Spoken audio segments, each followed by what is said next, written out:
I'm Fumio Tatsuoka.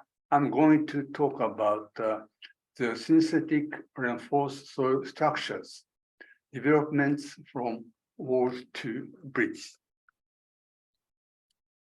So this is abstract. The developments of various types of the synthetic reinforced soil GRS structure with full height rigid facing, including those for high-speed railways, for the last about 40 years are reported. Their total wall length has exceeded 200 kilometers. In the 1980s, GRS retaining wall was developed, for which after deformation of the backfill and subsoil by the construction of reinforced backfill has taken place, the full height rigid facing is constructed, firmly connected to the grid layers by casting in place fresh concrete directly on the grid wrap-around wall face. In the early 1990s, GRS bridge abutment was developed, for which a simple girder is supported by a fixed or movable bearings at the top of full height rigid face. In total, 185 have been constructed. Then GR's internal bridge was developed, for which both ends of the continuous girder are integrated to the top of the full height rigid face. 14 have been constructed.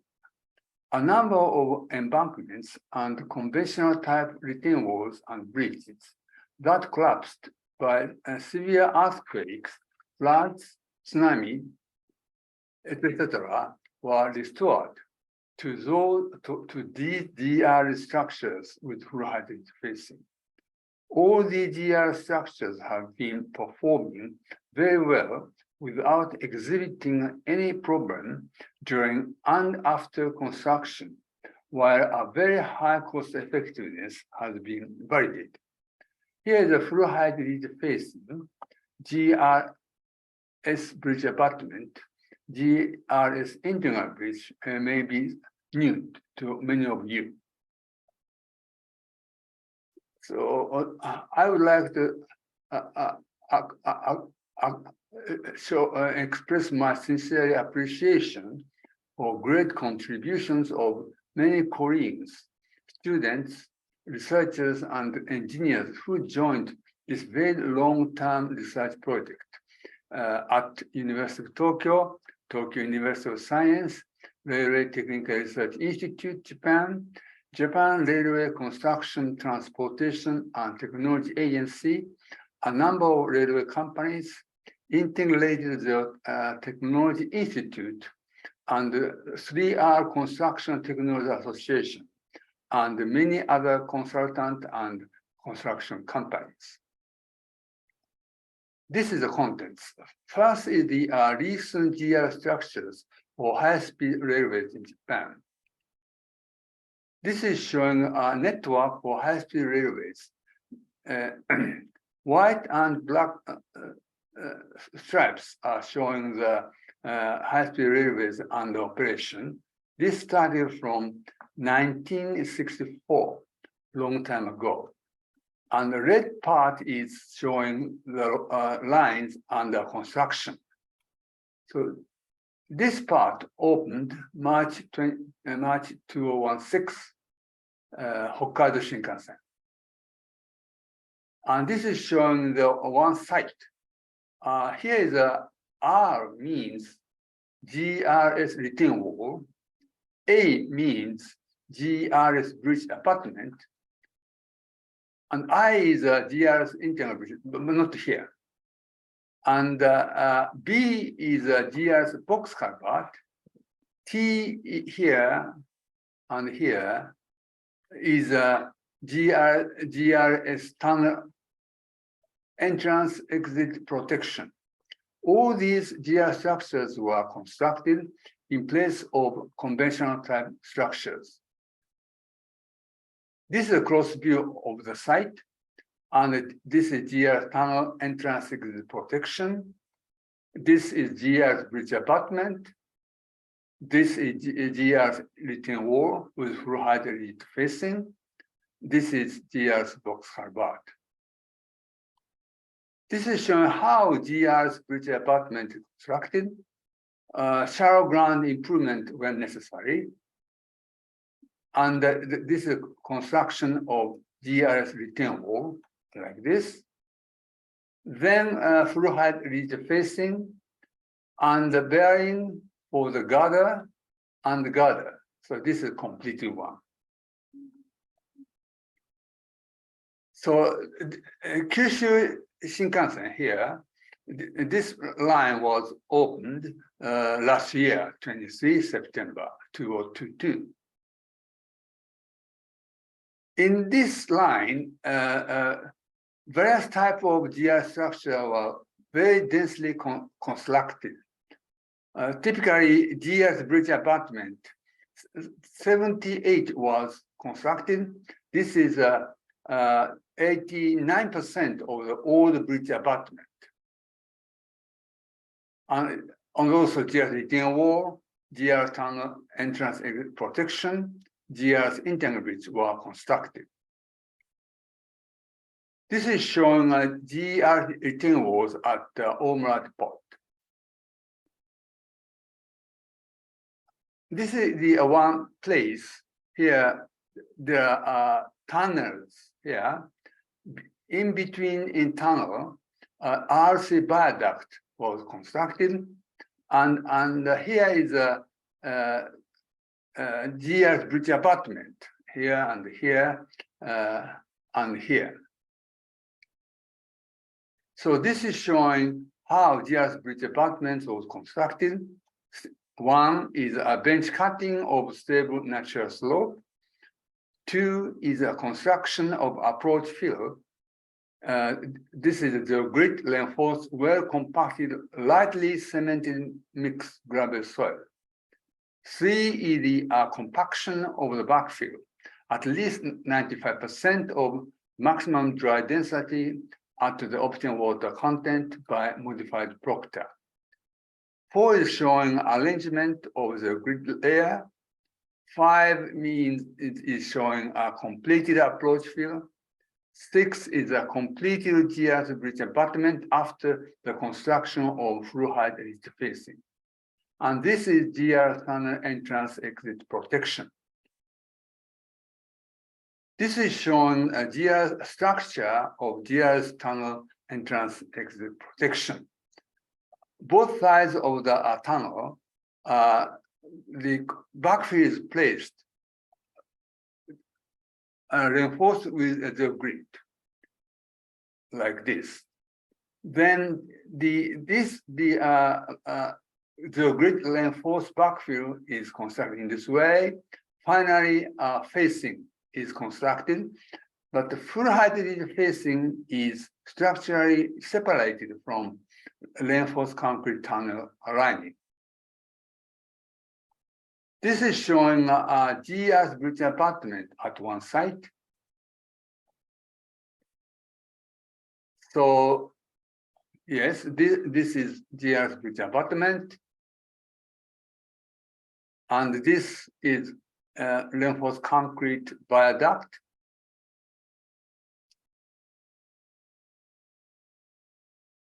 And this is the other GR's bridge abutment here.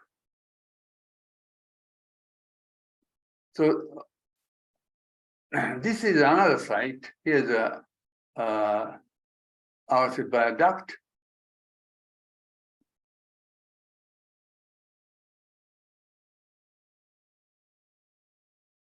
This is a high-speed railway Shinkansen, and this is a GR's bridge abutment. This one. This is showing how GR's internal bridge is constructed. First is the excavation of subsoil. Second is construction of the approach fill. This is the grid reinforced, well compacted, lightly cemented mixed gravel soil. And here's the unreinforced backfill. Then this is construction of the fluoride rich facing after the formation of the backfill and subsoil had taken place sufficiently. Then we arrange a PC gather here like this. Here, this is one shot showing the arrangement of 30-meter long PC gather. This is GRS retaining wall. Then here the structural integration of both ends of gather to the fluoride rich facing. Then construction of slab and others are followed to complete the bridge. This is a completed bridge. So this is now high-speed train running on the GRS bridge abutment. And we are using a continuous RC slab track, both for on the reinforced concrete structure and reinforced backfill. Here's now backfill. Continuous RC slab track. This is a relatively high initial cost, construction cost. However, a very large reduction of maintenance cost can be expected. So this is showing that the maintenance cost becomes about 1/4 compared to the cost for blasted track. And on the other hand, very small arable settlement of subsoil. So only 10 millimeter per 10 years for required substability and less than 15 centimeter required for restorability after very severe earthquake. So this continuous RC slab is not constructed on ordinary embankment and backfill retained by conventional type retaining walls because small settlement cannot be ensured. On the other hand, this is constructed on the reinforced backfill of GRS structure. Now, this is a standard practice. This is because small settlement with high stability is ensured by good soil compaction in addition to the use of closely spaced reinforcement layers with a vertical spacing of 30 centimeter that are firmly connected to the fluoride rich facing. This is showing the history of GR structure in Japan, starting from 1989, and this is the wall length constructed every year, and this is the total wall length. Now, total wall length exceeded 200 kilometers, and this year, the construction of Shinkansen high-speed railway restarted. Then we had a number of very severe earthquakes, so there are many lessons we can learn from these events. So this is showing the location of completed GRS retaining walls with fluoride rich facing. So this black number is showing a retaining wall, and the red number is a GRS bridge abutment or GRS internal bridge. Now the construction site exceeded 1,400. So far, we have no problematic case during and after construction. All these cases. This is very important point with this technology. Summary. A number of the GR structure with fluoride rich facing have been constructed in place of conventional type retaining walls, bridges, bridge abutments, and simple girder bridges. These GR structures have become the standard railway soil structures in Japan. GR structures were constructed also for roads and others, and at several overseas sites. This accomplishment can be attributed to that, compared with conventional type soil structures, these GR structures exhibit higher performance under long-term ordinary conditions and against severe earthquakes, heavy prolonged rainfalls, strong floods, and tsunami, and lower cost for construction and long-term maintenance. So next topic is inextensible versus extensive reinforcement and flexible versus stiff facing. These are a theoretical and technical background for the GIS structure, which I am now explaining. So there are two types of reinforcement. One is inextensible, typically a metallic strip. The other is extensible, typically polymer planar the grid. Basically, there are two types of facing. The first one is flexible facing, not developing high earth pressure on the facing. The other one is stiff, developing high earth pressure on the facing. Oh. So this one is facing is metallic skin facing, so flexible. And reinforcement is an extensible metallic strip. Then this is reinforcement is a metallic strip, but now facing stiff, developing a high earth pressure on the facing. Facing is discrete concrete panel facing. So this is now reinforcement is a polymetric planar grid, and facing is flexible, wrapped around facing. So this is the reinforcement is a grid, but the facing is now stiff. D is facing is modular block facing, and BE is a full height rigid facing, FHR, full height rigid facing. This is which are now using extensively in Japan, E. About this, previously many considered that for small wall deformation and high wall stability, it is necessary to use inextensible reinforcement, such as metallic strip, this A. Although metallic strips are inextensible, they have the following two major potential problems. First is corrosion, and the second is low pullout strength. I will discuss on this issue later. So A and C have the flexible facing. Previously, many considered that facing is only to prevent the spreading out of backfill, and for small wall deformation and high wall stability, the earth pressure on the facing should be kept low. So flexible facing, case A and case C, such case, flexible facing is sufficient.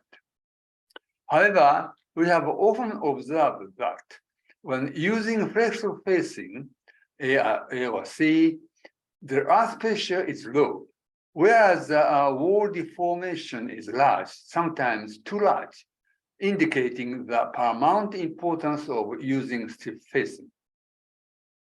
So when facing is flexible, and we have very low earth pressure, very low earth pressure on the facing results in low tensile forces in the reinforcement, in particular at low levels. Then in the active zone, we have low confined pressure and therefore low strength and stiffness of backfill. So we have a large wall deformation and the low stability of the wall. So this is a Chiba #1 test embankment we constructed in 1982, long time ago. This is a wrap around wall face. So very flexible wall face. This exhibited a large deformation before and after during construction and after construction, particularly by strong rainfall. By compression of the soil layer, the contact between facing material and backfill is lost. Then more compression, then decrease in earth pressure. So this is repeated. So we have a finally large deformation of the facing and large settlement of the backfill. So we learned that this type of face is not acceptable, not good for important permanent walls. So here is now stiff facing. On the other hand, we have consistently observed that the soil facing firmly connected to reinforcement layers, these cases, B, D, E, these cases, develops this type of facing develops large earth pressure, which results in small wall deformation and high wall stability. Typical case history is with May, so discrete panel facing here, and we can and metallic strips. So we can see the high connection forces here, or drain construction here. High connection force means high earth pressure on the back facing, and high tensile forces in the reinforcement like this. So we have a high confined pressure in the backfill, then we have a stable behavior of the wall. So facing of discrete panels like this, or modular blocks, can effectively decrease the wall deformation and increase the wall stability. However, for small wall deformation and high wall stability, full height rigid facing is more effective, and its use is very advantageous in many aspects. I will explain this point. So we constructed 2 test embankments having full height rigid facing, sand backfill, clay backfill. So here is before the construction of full height rigid facing. This is after the construction of full height rigid facing. We observed the long-term behavior of these walls, full height rigid facing, and segmental facing RC panel we constructed, and the other sections.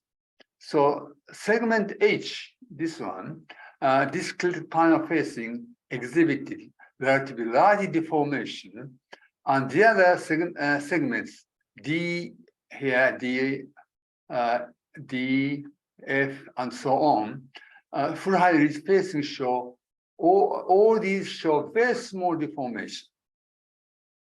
Then we performed the loading test from the top, like this.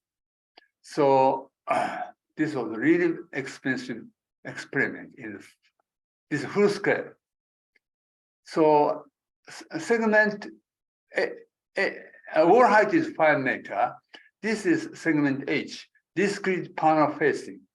And their grid length was 2 meters, and facing backward here, which result in the lowest wall stability. Here the delta is a lateral outward displacement at the top of the facing. This is plotted against the Q, average footing pressure. H segment H shows the lowest strength. This is a cross section of this segment H. the cross-section is exposed by excavation. Here is a shear band or failure plane. This leads you to the location of buckling in the face.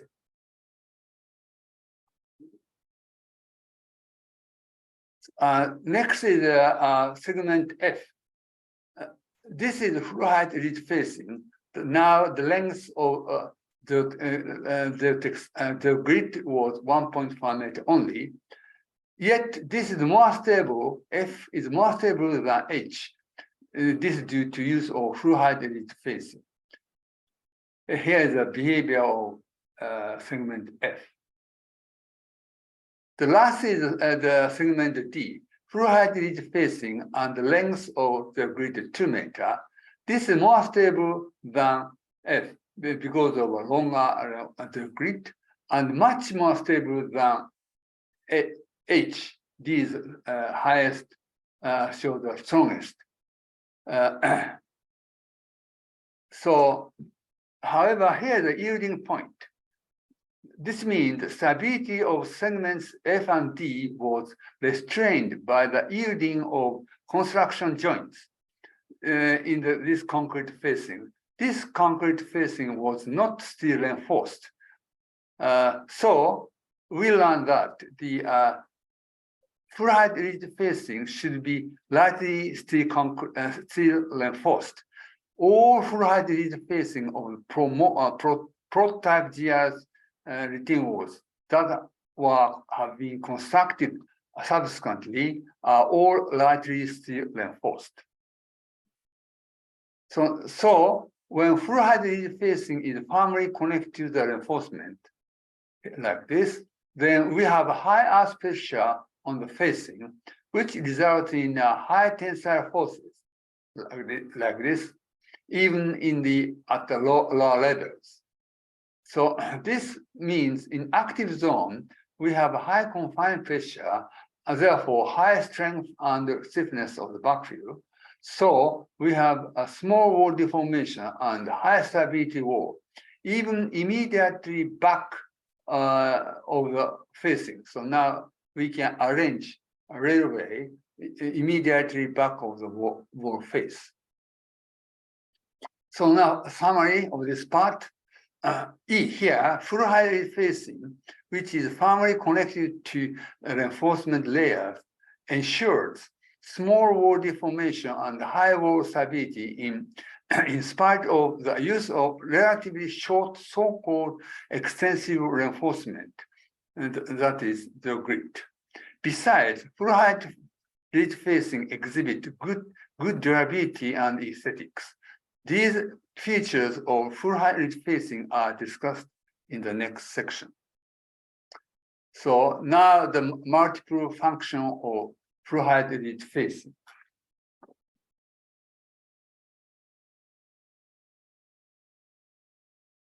First of all, continuous retaining wall is a cantilever structure.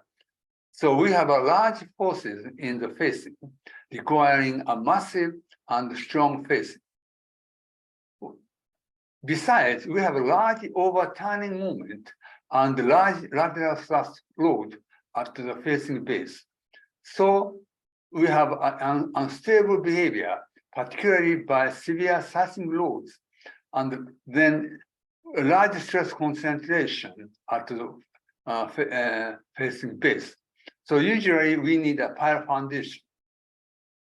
This is a typical case of collapse of the gravity-type retaining wall here during 1995 earthquake. This is a cantilever reinforced concrete facing. On the other hand, full height rigid facing or GRS retaining wall is a continuous beam supported by many reinforcement layers at a small span, usually 30 centimeters. The behavior is now unlike cantilever structure. That is, we have a very small forces in the facing, so a simple structure is sufficient. And we have a small overturning moment and small lateral load at facing base. So a pile foundation becomes unnecessary, and the wall could be stable even against severe seismic loads. This is showing this type of GR's retaining wall. This picture was taken in 1992, immediately after completion. This wall was subjected to very severe seismic loads. I took this picture a week after 1995 earthquake. You can see all these Japanese wooden houses fully collapsed. This GR's retaining wall survived. Yet, we observed noticeably shear deformation about 2.7% and lateral displacement at base about 2% of the wall height. This is due likely to the use of short zero grid only here, no long zero grid. This is about 40% of the wall height. This was adopted as an exceptional case of zero grid arrangement because we here the train running, so we cannot place the grid below the railway track. So, an investigation we performed to confirm the cost-effective zero grid length for sufficient wall stability. We performed the shaking table test simulating the retaining wall that collapsed during 1990 earthquake. This gravity table retaining wall, this collapse. And also we did a model test simulating a GR retaining wall having short zero grid layer only. So again, this reinforcement is only 40% of the wall height. So we did a seismic design by old code specifying a low KH coefficient of horizontal coefficient of seismicity, only 0.2, and the required minimum safety factor is 1.5. Yes, this will satisfy this seismic design codes. So we constructed.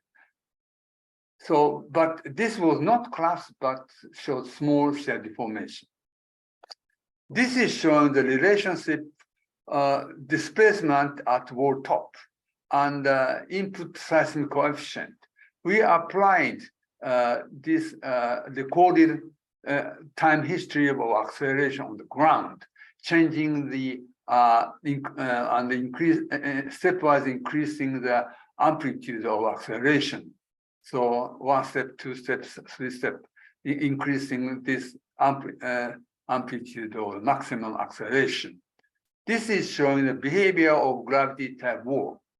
You can see the this wall, model wall, shows a large displacements or deformation at a very high seismic coefficient. And the GR18 wall showed much better behavior like this. So field seismic coefficient, actual value is about 0.9 or 0.8.9. So we also evaluated the stability of other types of cantilever wall, in addition to gravity wall, cantilever wall C, and leaning type wall L.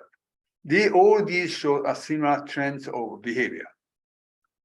On the other hand, the zero-grid GR13 wall show better behavior by increasing the length at the top layers, type R2, better behavior than R1. Well, all zero-grid layers have a length of 70% of height, R3. So R2 and R3 exhibited better performance than R1 and similar performance. So R2 is more stable than R1, while similar behavior as R3, whereas R1 is more cost-effective than R2 is more cost-effective than R3 because of a less amount of the grid and a less amount of excavation here when constructed on a slope. So R2 is recommended as a standard type in the current design code. So this is showing the grid arrangement according to the current design. So here is a short basic the grid layer. The length is L basic. And this is the long the grid extended to plane of reports. So the length L basic of the basic the grid layer is the largest value among three different numbers. One is 35% of the wall height, second is 1.5 meter, and the third is the length for the residual wall deformation to be lower than the allowable values. In this case, the length basic is equal to 2.5, determined by this term 3. So the residual wall deformation by overturning and lateral sliding are evaluated by the Newmark method based on two-wedge stability analysis like this, plus value by shear deformation or zone. Then this we have the total residual wall deformation. So stability of the facing and front wedge here, if together is examined for all possible location of point A and B and all possible angles, theta sub A and theta sub B. When using a full height rigid facing, now point A is forced to located at the heel of the facing, which largely increases the wall stability. On the other hand, at many places in urban areas, we have a strong need for the reconstruction of a gentle slope to vertical wall.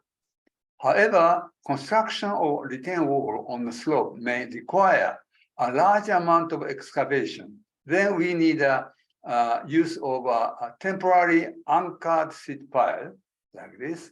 This increases the construction cost and construction period. When we're using the grid GR10 wall, if the grid layer is long, again, we need a large amount of excavation. This is the case when the facing is a discrete panel. The reason is this: when all reinforcement layers are relatively short, not fully crossing the active failure plane A in the unreinforced backfill, the failure plane in the reinforced backfill may become shallow as B, like this. This results in a low wall stability. So particularly when the facing is discrete panels or modular blocks, the wall stability against lateral sliding and overturning becomes rather low because as facing is not strong enough to prevent a local failure of facing, particularly when the large overturning moment develops by severe seismic loss. And we may have another type of local failure. So in the current design code all over the world, the minimum length of the grid is 70% of the wall height when the facing is discrete panel or modular blocks. In this case, now we have a large slope excavation. So now, on the other hand, when we use relatively short metallic strips to reduce the amount of excavation, may result in insufficient pull-out resistance. So with metallic strips, we are using a long reinforcement here to avoid pull-out failure. Again, this arrangement of the, reinforcement results in an increase in slope excavation here, and this increases construction cost and period. Now, two cases here, facing of discrete panels and the grid, and reinforcement is a metallic strip. We need a large amount of excavation. So with GRC10 or with full hybrid facing, now we are using a short basic good layer here to reduce the amount of the excavation. So the reduction in the wall stability by using a short base grid layers is covered by first taking advantage of the high throughout strength of planar grid by use of the grid throughout anchor length required anchor length being short, and this is covered by the use of several long grid layers and the use of full height rigid facing. This is a typical case here at a site in Tokyo. You can see basic grid layer is short, so excavation is very small amount. So, so the use of full height rigid facing and closely spaced short basic reinforcement together with several long layers enhances monolithic behavior of the full height rigid facing plus reinforced zone as a composite, not developing a local failure. So high wall stability against overturning and lateral sliding and small shear deformation when subjected to not only a static and seismic earth pressure from the vacuum can be ensured. In addition, the high wall stability and small deformation can be ensured, but also for external loads at or near flat facing like this. So now these features A and B led to the developments of GR's bridge structures. Here's a large load is applied to the facing. This is showing a conventional retaining walls and RC viaduct. Disadvantage of this structure is costly piles and very massive RC structures.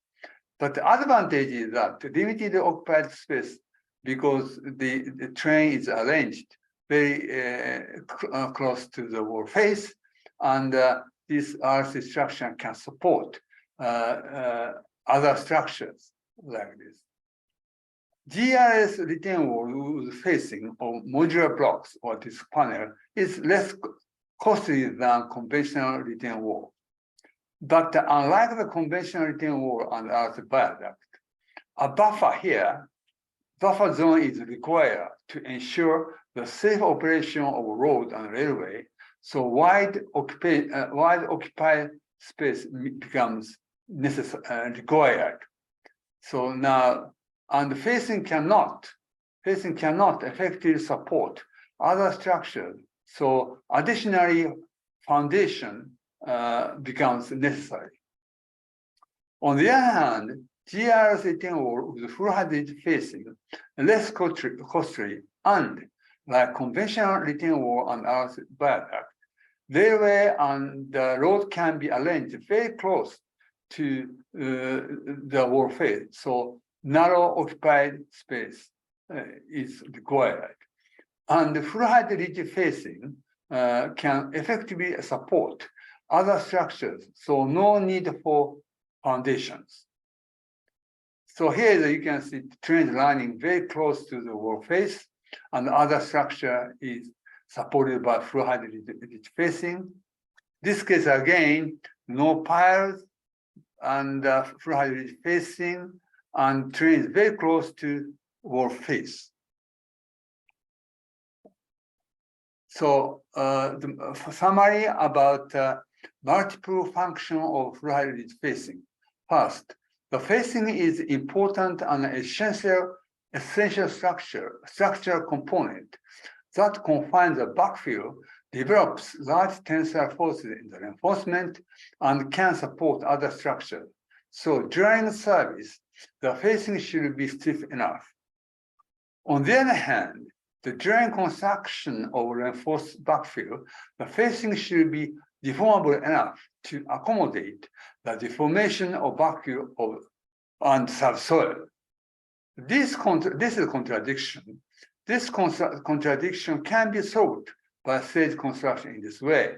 First is the deformable facing and the deformation of backfill in the subsoil and settlement in particular. And finally, the full-height facing is constructed after all deformation has taken place. So, next is the advantages of construction of full-height facing after the construction of reinforced backfill.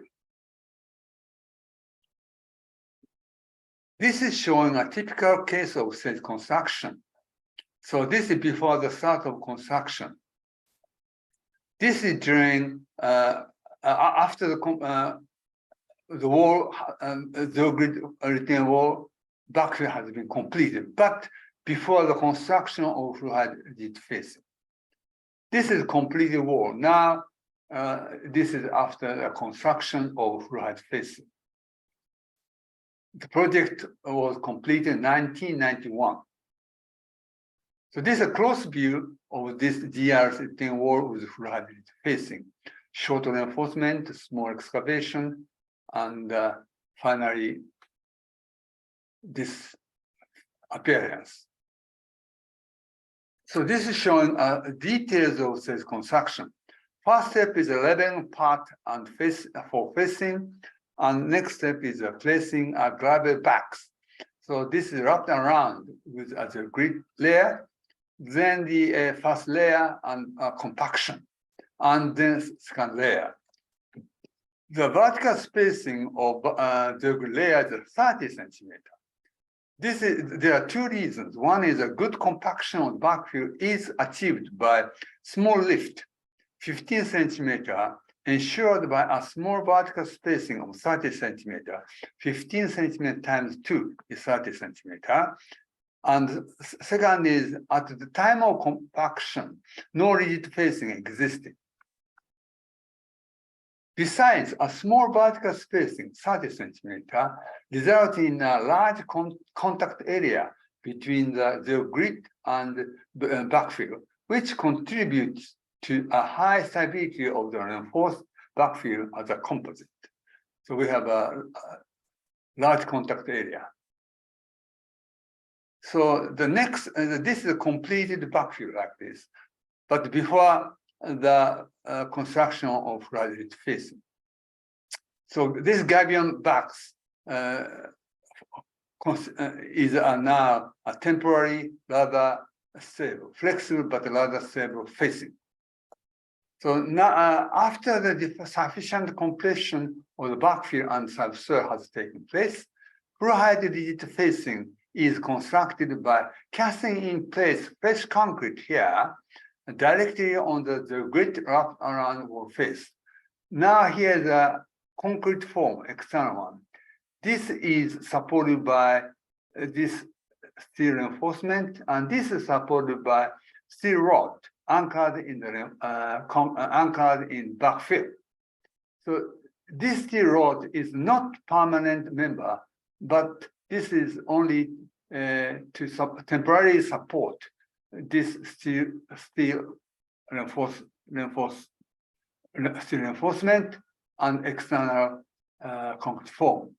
Fresh concrete is cast in place here, but we do not have there are no concrete form inside here. So fresh concrete can enter the gravel-filled bags through the aperture of the grid. As a result, full-height rigid facing and zero grid layers are firmly connected to each other. We confirm the separation strength between full-height rigid facing and zero grid backfill by performing a field test. This is a test sample cut from the actual facing. This is a part of facing. This is gravel box. This part, this is the lift up, but no separation here. In addition, we found a number of laboratory separation tests, so strength at this point. So this is a separation stress. This is a separation displacement.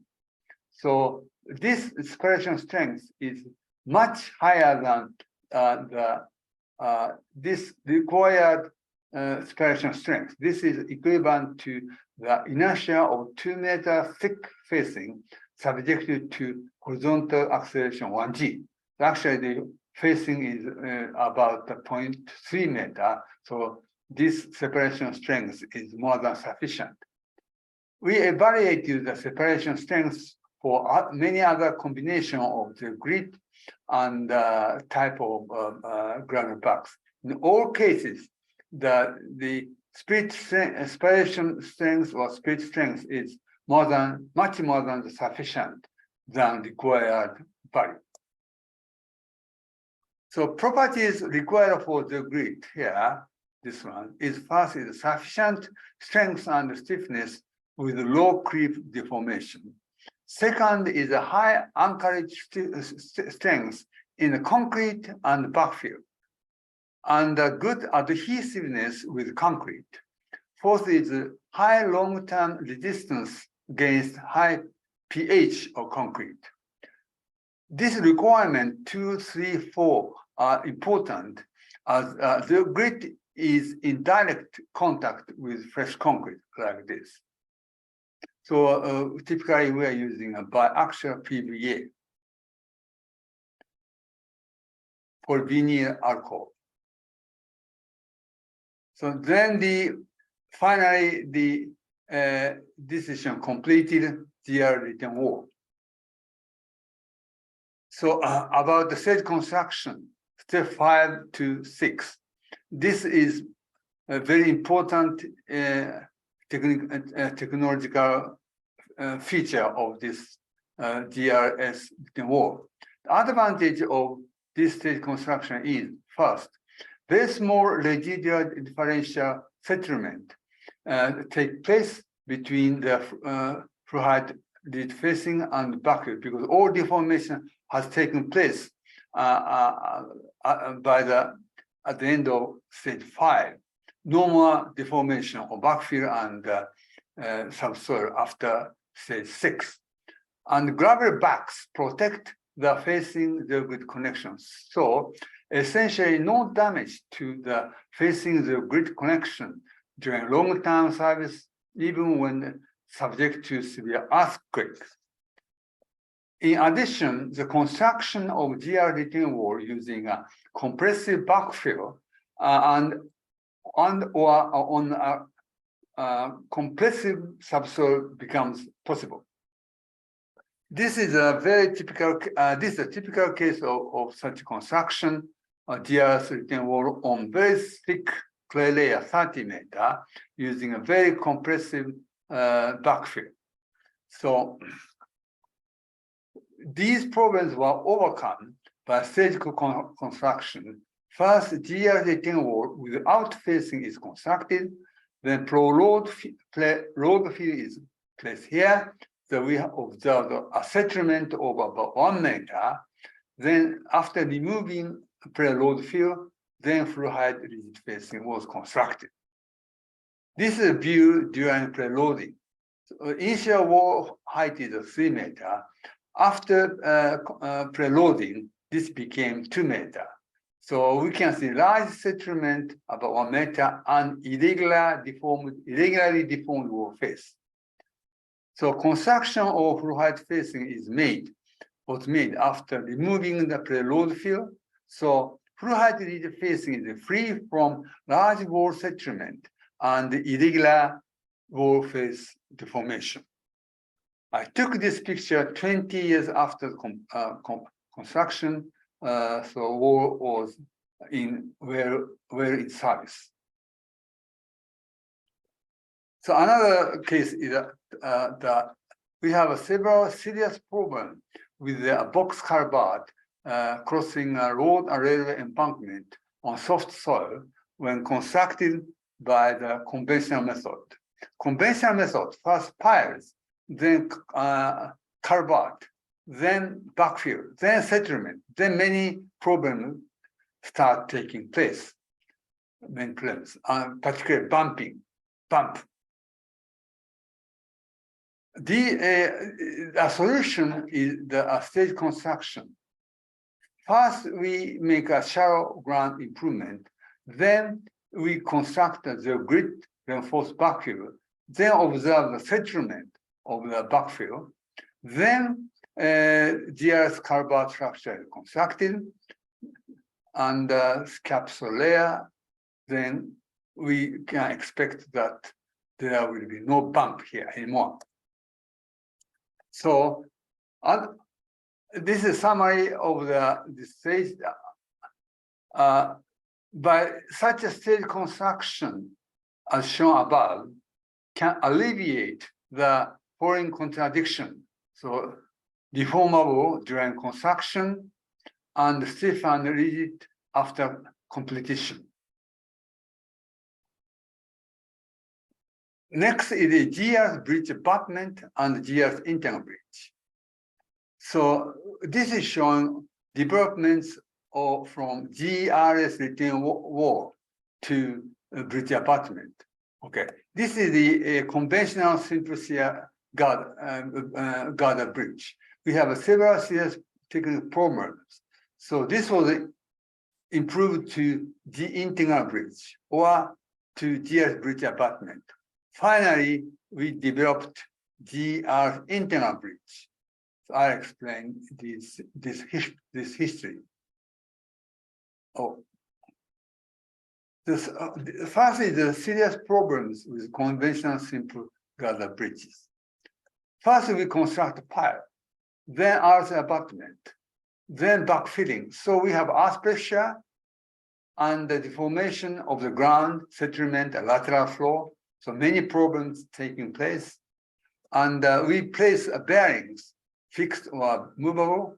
This is costly, and particularly long-term maintenance is very costly.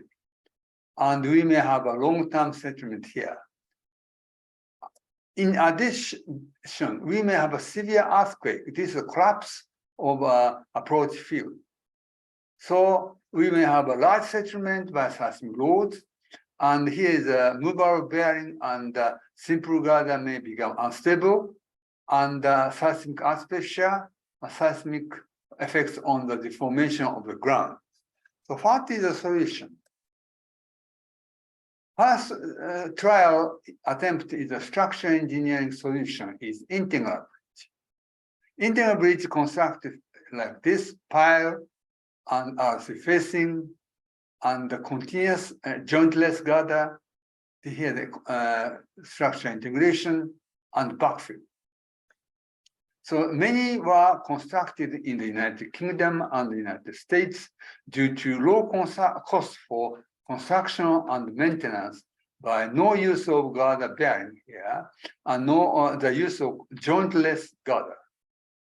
However, we have several unsolved old problems with this system.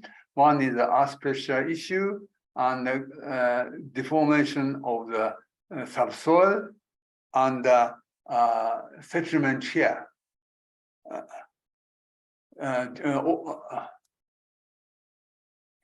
And the new problem, we have a seasonal thermal expansion and contraction of the girder. This results into a cyclic lateral displacement. This cyclic lateral displacement induces settlement here and also increase in the earth pressure due to dual ratchet mechanism. Dual ratchet mechanism is like this. When we have the active movement of the facing, we have a formation of active wedge. Then we may have a settlement in the backfill. Then we have a passive displacement. We have a development of the passive wedge. This means increase in earth pressure. This settlement during active one here, this never be recovered. This is second active movement. Then we have a reactivation of active wedge, so further settlement in the backfill. And by second passive displacement, we have a reactivation of the passive wedge. Then we have a further increase in the earth pressure. And settlement during active 2, this one is not recovered. This is the ratchet mechanism. So to confirm this concept, we performed a number of laboratory tests. Here is a small cyclic displacement was applied at the top of the facing, and this is the backfill. So this is lateral displacement. This case 0.6% of the wall height. And this is a measured earth pressure coefficient in terms of coefficient of earth pressure K. This initially 0.5 or so initial at the initial stage. This increases like this up to the passive earth pressure. At the same time, here the settlement here, this settlement is increasing like this, endless. So this means that you can see that this is the active wedge. This displacement amplitude is only 0.2%. It's only 1 centimeter for height of the wall 5 meters. So this plot time. So this is quite possible. So another concept is that another solution is that this is the technical solution, GR's bridge abutment. First GR's bridge abutment we tried is like this. GR's retaining wall, full height ridge facing, and girder foundation was placed. This is not integrated to full height ridge facing. This is independent. Then movable or fixed girder bearings, then simple girder. In this case, no bump here, right? And stable approach field, and highly cost effective. So we constructed a number of this type. So this is the one constructed 1992, I forgot, some long time ago, and we performed the field test to confirm the high stability of this type wall. Oh, here, 1993, long time ago. So, but we confirmed the limitation of this type of GR's bridge abutment. We say first generation. Yeah. First problem is here the setback. So this setback makes the girder long. We need additional length. Secondly, that settlement here. When the girder becomes long and heavy, the settlement of the girder foundation due to compression of the underlying backfill may become unacceptable. Third serious problem is that the seismic inertia load is applied to the small foundation.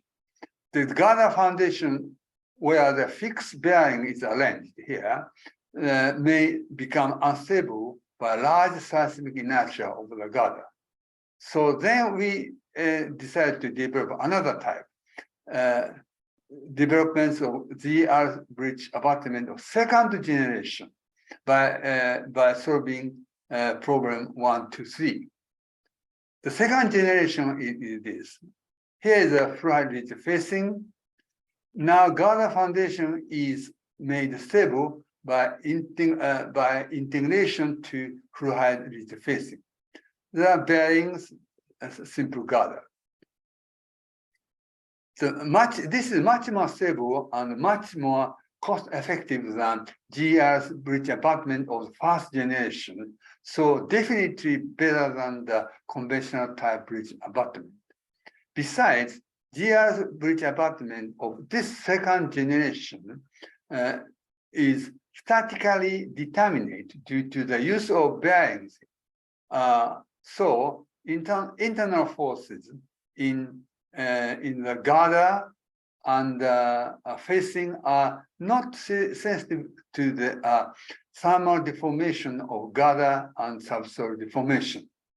So the design of the girder and fluid facing is not sophisticated. For railways, to minimize the deformation of the reinforced zone, particularly for the use of continuous reinforced concrete slab tracks, and to ensure high stability against the severe seismic loads. This is a lightly cement mixed, well-graded gravel soil.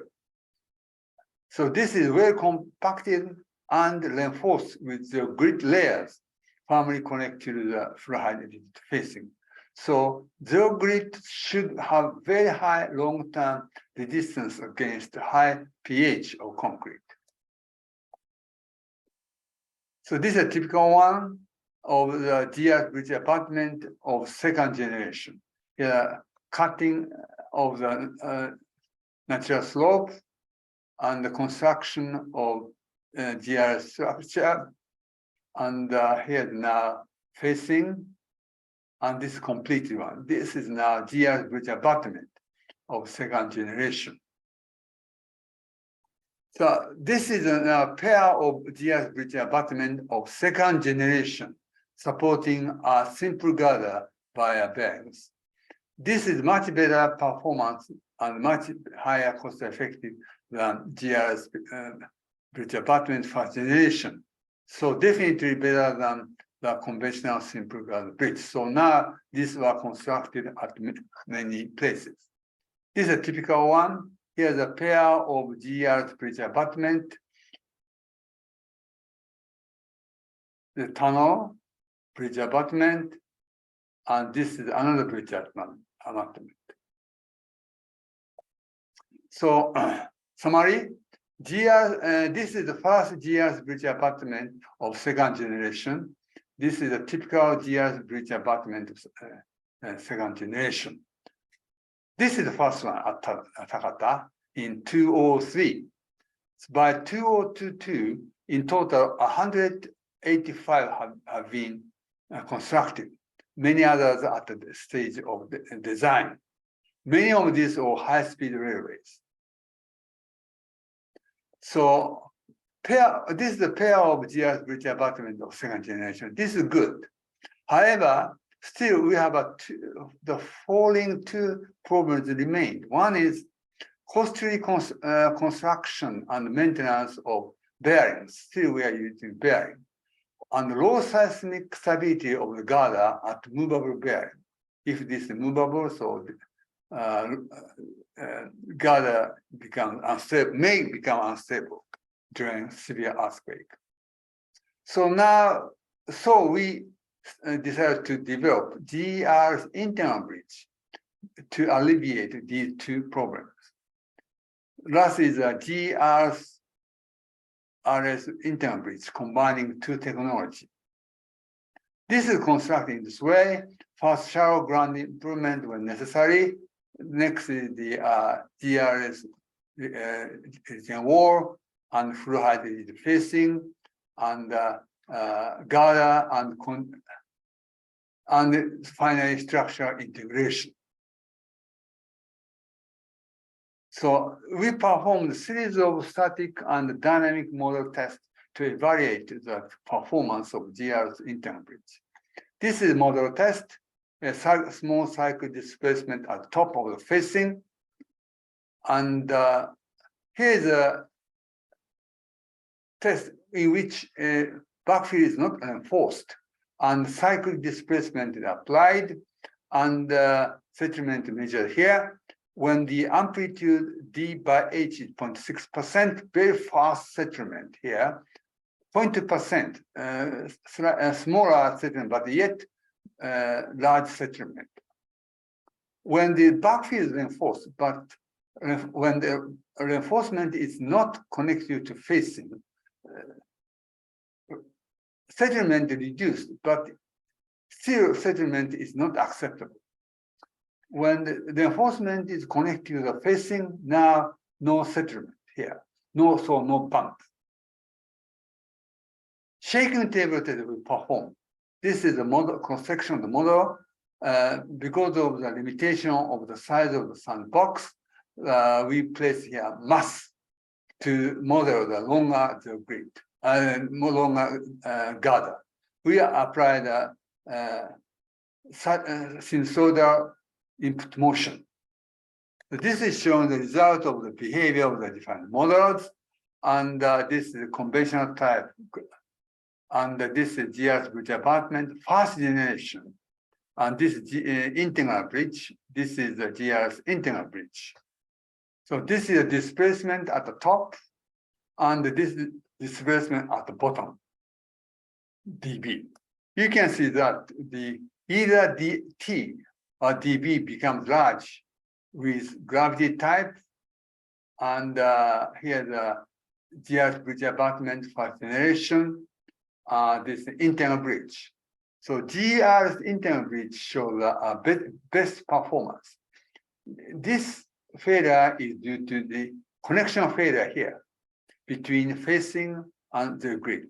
If connection strength is higher, then higher stability can be achieved. Importantly, the settlement here is very large with gravity type and integral bridge, but this GR's integral bridge, nearly no settlement. And during model test, we observed the acceleration here, alpha t, and input acceleration, alpha b. So acceleration magnification ratio, and also phase difference we measured. From these two values, we can back calculate natural frequency of the structure F0 and the damping ratio Z. So then, based on this observation, we found that we have 4 factors for very high seismic stability of GR's integral bridge. First is a high initial natural frequency F0. Usually, this is much higher than the predominant frequency FP of major seismic loads. So this results in a low response acceleration.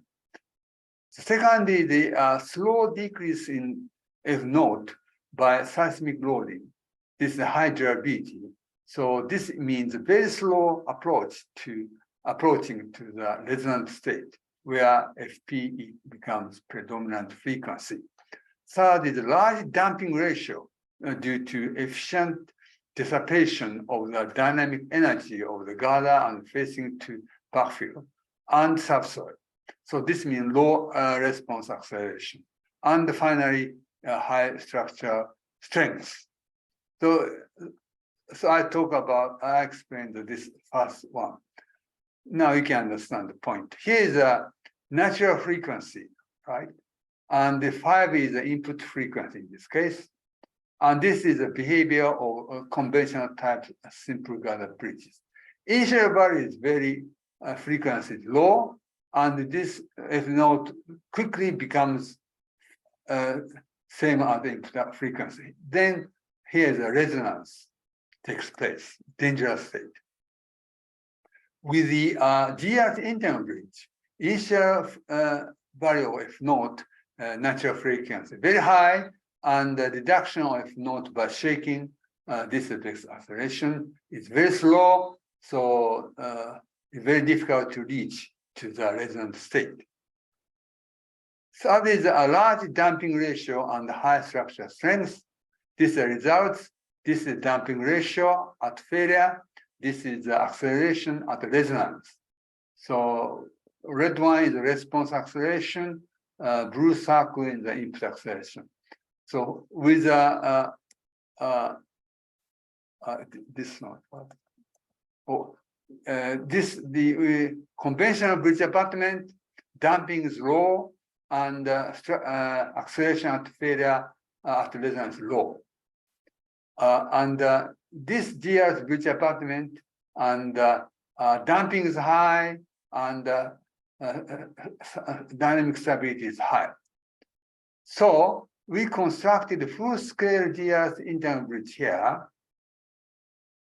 So we performed full-scale cyclic loading test to confirm the stability of GIS bridge and internal bridge against very strong seismic load. So we constructed about 14 GIS internal bridges. First one is at Kikona here. This is the span is 12 meters, and you can see that the slender girder and slender fluid facing. This results from a structural integration between girder and facing, and between facing and backfill. And this one is a 3 GIS internal bridge for Sandy Railway. So this picture was taken 20 days after 2001 Great East Japan earthquake. So simple girder were washed away by tsunami from Pacific Ocean. So this is the original one for 2 simple girders. And there are 3 candidates for restoration. One is the original one. Second one is a single continuous girder with a pair of bearings here. And third candidate is GIS internal bridge without using bearings. So girder is a continuous jointless girder, and both ends are integrated into the fluid facing, and the backfill is GIS retaining wall. So we compare the construction cost, we compare the seismic stability, we compare the anti-tsunami stability, we compare the need for maintenance work. In all of these requirements, GIS internal bridge is the best. So we adopted the GIS internal bridge for restoration. This is during reconstruction at one site. Total span length is 40 meters. Central pier is only to support vertical load. This is a completed wall, completed GIS bridge, internal bridge. This is another site. So here there was a railway bridge, totally washed away by great tsunami. At this site, the total length is 60 meters, and this is a GIS abutment before the construction of fluid facing. Now this is showing a construction of continuous girder. Finally, this is connected to the fluid facing. So you can see that now we total span length is 60 meters. So here are the 2 GIS internal bridges here. This was constructed 2020. So here the GIS internal bridge. This is the GIS bridge abutment. So this is right and left side reversed. Here is the GIS internal bridge. This is GIS bridge abutment. At this site, shallow soil layer were improved to make the radial settlement minimum. So some delicate point is that you may have noticed that the pattern of the grid for retaining wall and the pattern for the grid arrangement for GIS bridge abutment and GIS internal bridge are different. Here for GIS retaining wall, we arrange short basic the layers to minimize the slope excavation when constructed on the existing slope. And we use several long layers at upper levels for high wall stability and high stability of the surface soil layers subjected to intense traffic load. The limited effect of we have a limited effect of a sudden change in the stiffness between this zone and this zone, because train is running in parallel to the wall face. Train is not running in this way. On the other hand, gears bridge abutment and we have a longer reinforcement at the bottom. This is for a lower gravity center of the reinforced backfill zone for higher stability against overturning moment about facing base by large seismic inertia load to the girder. Here we have a large seismic load, so this should be very stable.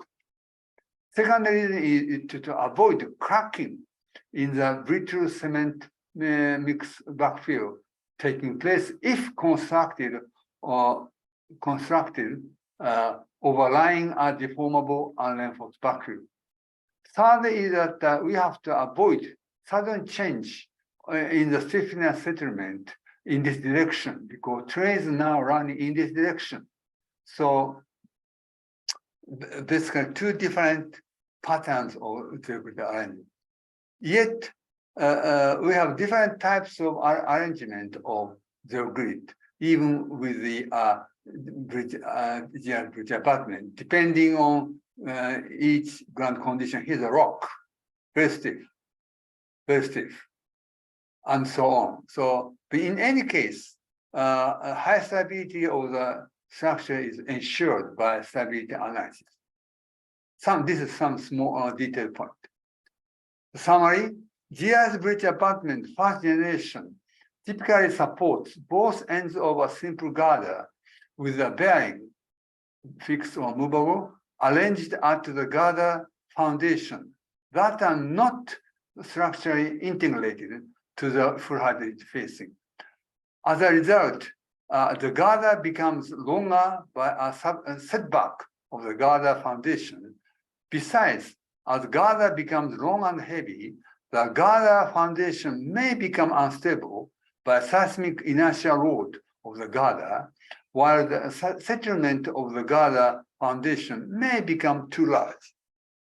So to alleviate these problems, GIS bridge abutment second generation was developed, which structurally integrates the girder foundation to the top of the full height facing. GIS bridge abutment second generation is often used to support one end of the simple girder with a fixed bearing here, arranged at the girder foundation that is structurally integrated to the top of the full height fair. GIS integrated bridge structurally integrates both ends of a continuous girder to the top of the full height facing of a pair of GIS retaining wall without using bearings. Compared with the conventional simple girder bridge, both GIS bridge abutment second generation and GIS integral bridge, both are much more cost-effective, exhibiting a no bump right behind the facing, while much higher stability against severe seismic loads, strong floods, tsunami, etc., during a long period of service. They are now among the standard bridge structures for railway, including high-speed railways, Shinkansen.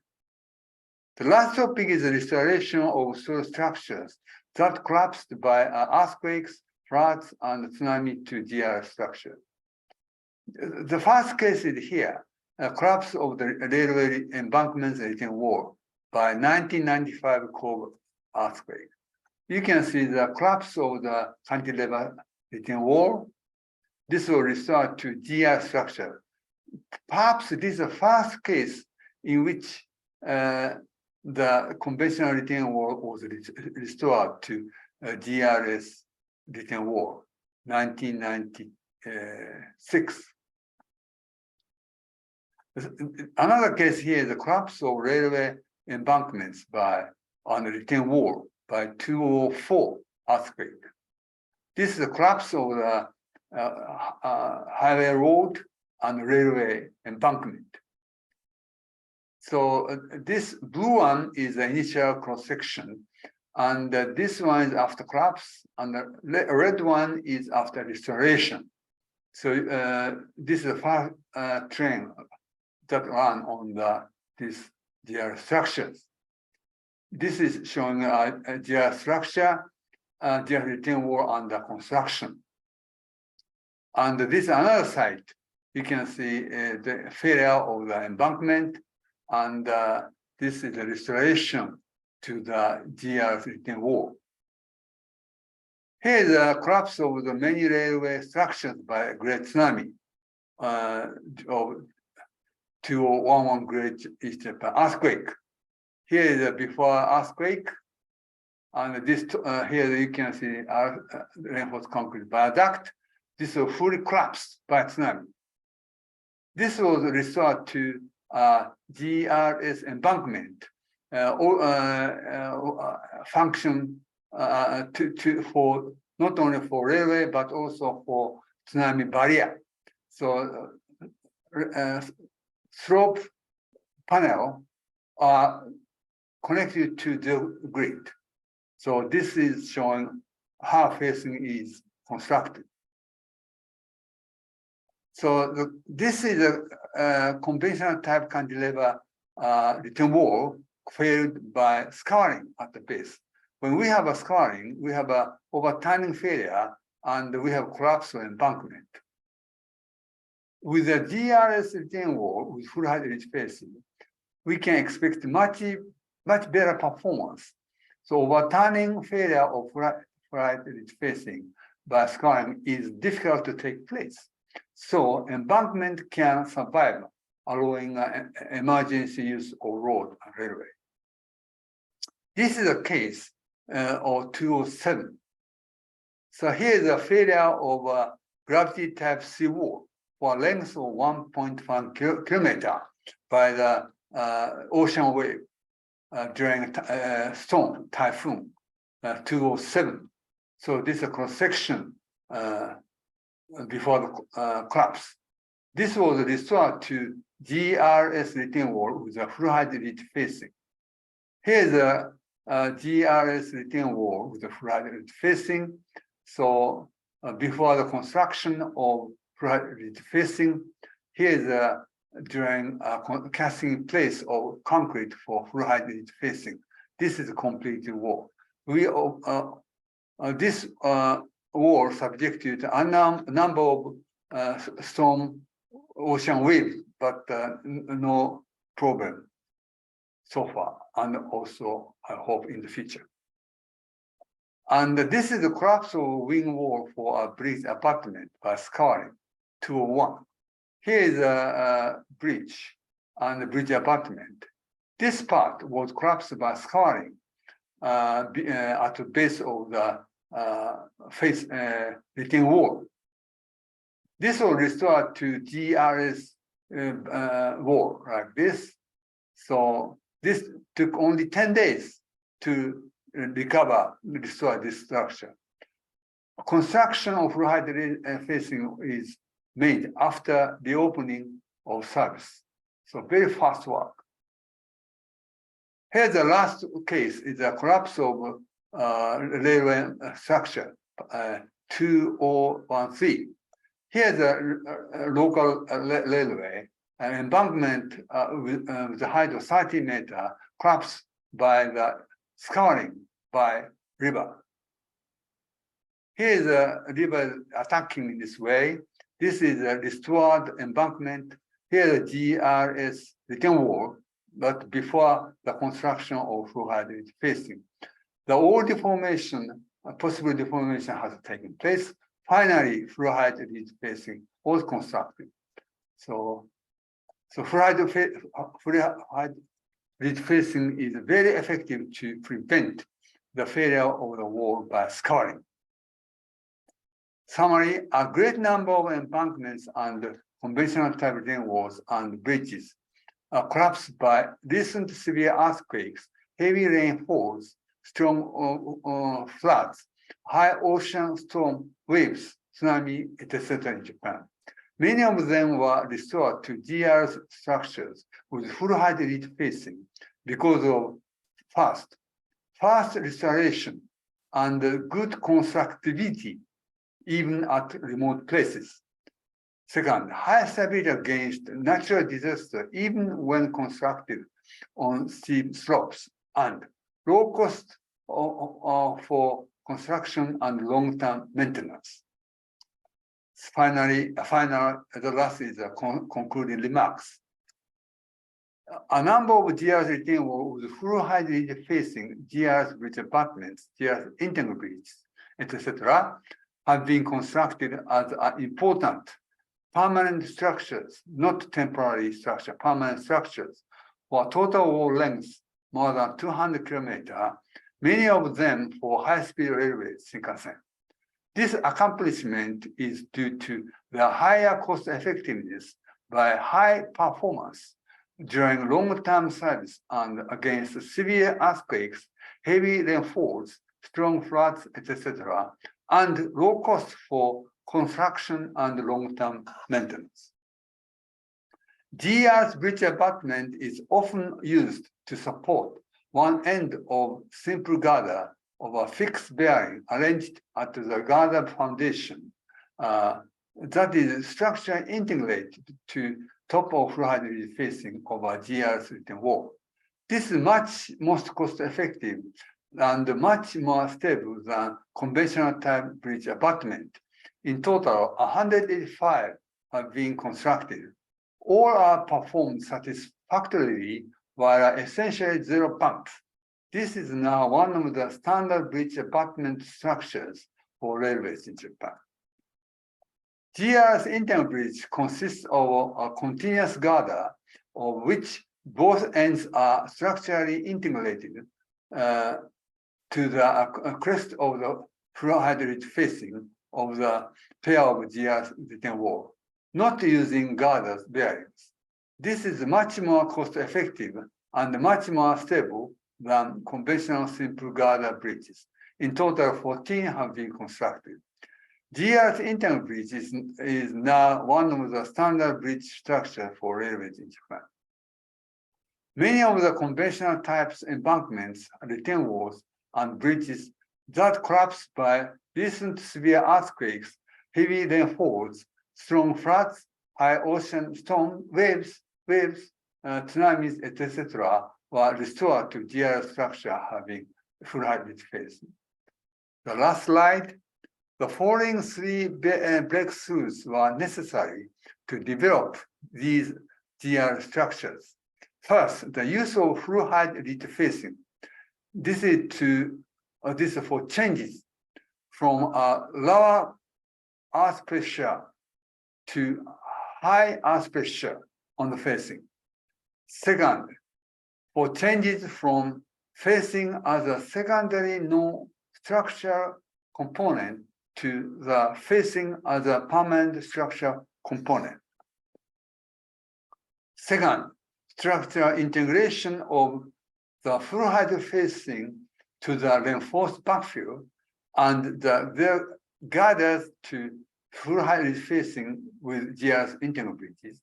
This is for a change from a statically determinate but unstable structure to a statically indeterminate but stable one. The last one is not least important. Stage construction or construction sequence change from the facing before the backfill to the facing after the backfill. That is, conventionally, the facing is constructed before the construction of backfill, but this is changed to the construction of the facing after the construction of the backfill. Thank you very much for your kind attention. Thank you. This is a PDF file of the related technical papers that can be downloaded from this site. Thank you very much.